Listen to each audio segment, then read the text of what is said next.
Kayo po ba mga bossing ko ay pakiramdam po ninyo na paborito kayo ng kamalasan? Or kaya po mga bossing sinuswerte po kayo at mas gusto nyo po na higit pa kayong swertihin kaysa sa mga tinatamasa nyo po sa ngayon. Gusto nyo lumevel up po mga bossing. Ako po may tuturo sa inyo po mga bossing para magtuloy-tuloy ang pasok ng swerte. Gawin nyo po ito sa pamamagitan ng kalamansi.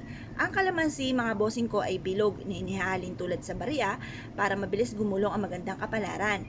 At ito po mga bossing ko ay kulay green, green is for money at for kalusugan. Swerte po ito mga bossing. Kumuha kayo ng 3 kalamansi at pagkatapos humarap po kayo sa may silangan. Gawin niyo po ito ng 6:30 or kaya po ay alas 7. At pagkatapos mag-wish ka mula sa inyo pong puso temtim na panalangin. Magkaroon ako ng lahat ng mga bagay na aking pinapangarap. Or kaya po ay magkaroon ako ng negosyo na dito na ako yayaman. Magkaroon ako ng, halimbawa po mga bossing, wala kayong bahay. Magkaroon ako ng sarili kong bahay. Pero syempre, ito po yung mga wishes lamang, kaya lulubos-lubusin nyo na.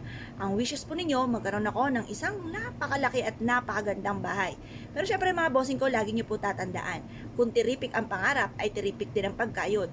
Kasi kung kayo po mga bossing ko, konting kembot lamang ay pagod ka agad, at tapos ang inyo po mga pangarap ay tiripik, sobra-sobra, ay nako mga bossing, parang suntok sa buwan po yan, parang malabo po yan mga bossing.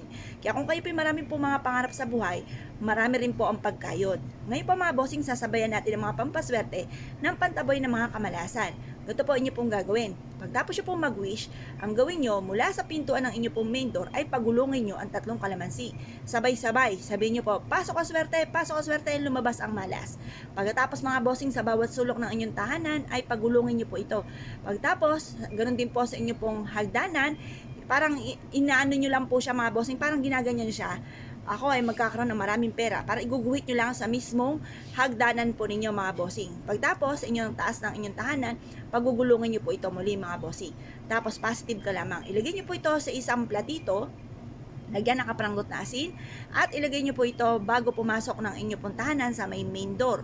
Or kaya ilagay sa inyo pong basong maliit, pagtaas lagyan nyo ng kaunting asin at ilagay sa likod ng pintuan ng inyo pong main door. Depende kung saan nyo siya gustong ilagay mga bossing. Or pwede rin naman ilagay nyo ito sa ilalim ng inyo pong higaan. Ang dulot po nito ay swerte.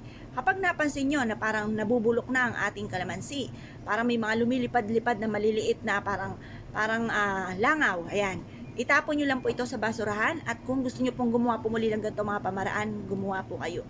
Gawin nyo po ito sa mga araw na kayo po ay nasa mood, or kaya po yung tipo ba na makakapaglaan ka ng ilang minuto. Kung kayo po ay naniniwala at na-issue po itong gawin, matapos ito yung gawin mga bossing ko, i-mindset nyo na kayo magiging matagumpay, lahat ng mga pangarap po ninyo ismooth nyo po makakamtan, walang imposible, lahat ng mga pangarap po ninyo ay ismooth nyo po itong makakamtan, lalo-lalo na itong taon na ito mga bossing. At sabihin nyo po, yayaman ako at magiging matagumpay, lahat ng mga pangarap ko ay matutupad, lalo-lalo na itong taon na ito.